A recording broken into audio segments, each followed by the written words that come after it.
Hello guys, welcome to my vlog. Tingnan nyo guys, oh. Nung parang kailan lang parang wala siyang bulaklak. Ang dami na niya, oh. Astig, no? Kakatanim ko lang na bulaklak na. Grabe, astig. Grabe, tingnan mo. Tingnan mo, di ba? Ang ganda. Tapos mayroon pa dito, oh, kakaiba. Ito. Ito, the small kind of flower, di ba?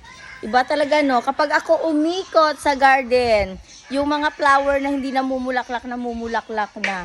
Kaya kakatanim ko pa lang na mulaklak na guys. Tingnan mo ito. Ito kakatanim ko lang may dahon na. Astig, kakaiba. Kakaiba. Diyos ko po! Ito, tignan mo. Tignan mo, oh. Tignan mo, yung kamantigi ko, ayan, oh. O, di ba? Naka-stand up na sila. Tapos ito, oh. Oh, ayan, oh. O, di ba? Taray. Sana maabutan ko yung nagtitinda ng bulaklak kasi sana makakuha ako kahit dalawang klase. Yung 2x2x2 bayayo, yeah. 2x2x2, yeah. Ayun lang guys, pinakita ko lang ang aking munting garden. Yan, di ba?